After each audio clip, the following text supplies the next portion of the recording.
বিহারের ভোটার তালিকার সংশোধন নিয়ে তৃণমূল সাংসদ মহুয়া মৈত্র সহ সকলের মামলা একসঙ্গে শুনবে সুপ্রিম কোর্ট। সোমবার আদালতে মামলাগুলি গৃহীত হয়েছে। সুপ্রিম কোর্টের তরফে জানানো হয়েছে, আগামী বৃহস্পতিবার শুনানির আগে নির্বাচন কমিশনকে নোটিশ দিতে পারবে মামলাকারী সব পক্ষ। বিহারের ভোটার তালিকার বিশেষ ও নিবিড় সংশোধনের নির্দেশ জারি করেছে নির্বাচন কমিশন।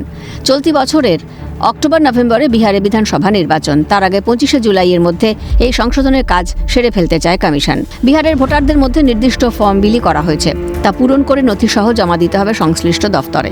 নথি হিসেবে দেখাতে হবে নিজের এবং বাবা মায়ের জন্মের শংসাপত্র। আধার কার্ড বা রেশন কার্ডের মতো নথি এক্ষেত্রে বিবেচিত হবে না। এতেই আপত্তি তুলেছে বিরোধীরা। অভিযোগ, এর ফলে 3 কোটি মানুষ ভোটাধিকার হারাতে পারেন। যারা এতদিন ধরে ভোট দিয়ে আসছেন, কেন আবার তাদের নথি দিয়ে ভোটাধিকার প্রমাণ করতে হবে, প্রশ্ন তোলা হয়েছে। যদিও বঙ্গ বিজেপির প্রাক্তন রাজ্য সভাপতি তথা কেন্দ্রীয় শিক্ষা প্রতিমন্ত্রীর দাবি, নিয়ম সকলের জন্যই লাগু হবে। বৈধ ভোটার যদি হয়, তাহলে প্রশ্ন হচ্ছে, বৈধ ভোটারদের মধ্যে তো কেউ ভাগ করে দিতে পারবে না যে কে বিজেপির সাপোর্টার, কে কংগ্রেসের সাপোর্টার, কে আরজেডির সাপোর্টার। তো যদি কোনো একটা নিয়ম হয়, সেই নিয়মটা তো সবার ক্ষেত্রেই লাগু। একটি নিয়ম যখন সবার উপরে লাগু হয়, সেই নিয়মটা তো সবাইকে তার পালন করতে হবে। আমাদের বিরোধীরা সুপ্রিম কোর্টে গেছে, সুপ্রিম কোর্ট নিশ্চয়ই পথ দেখাবে, তাদেরকেও আশা করি পথ দেখাবে।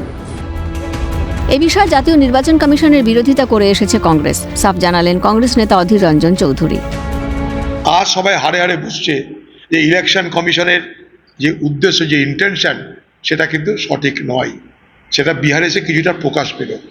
কংগ্রেস এটা নিয়ে লাগাতার ইলেকশন কমিশনের বিরুদ্ধে তাদের সমালোচনা তীব্র থেকে তীব্রতর করেছে। সোমবার কমিশনের নির্দেশ নিয়ে আদালতের দৃষ্টি আকর্ষণের সময়েও এই সমস্যাগুলি তুলে ধরেন আইনজীবীরা। জানান, যে সমস্ত ভোটারের নাম ভোটার তালিকায় রয়েছে, বহুবার যারা ভোট দিয়েছেন তাঁদেরই আবার নতুন করে যোগ্যতা প্রমাণ করতে বলা হচ্ছে। বিচারপতি ধুলিয়া অবশ্য জানান, এখনও বিহারের নির্বাচন ঘোষণা হয়নি, ফলে এই সময়সীমার কোনো গুরুত্ব নেই। সূত্রের খবর, কংগ্রেস সহ অন্য বিরোধী রাজনৈতিক দলগুলিও পৃথকভাবে কমিশনের সিদ্ধান্তের বিরুদ্ধে সুপ্রিম কোর্টে মামলা করতে চলেছে। ইন্দ্রাণী দাশগুপ্তের রিপোর্ট, ক্যালকাটা নিউজ।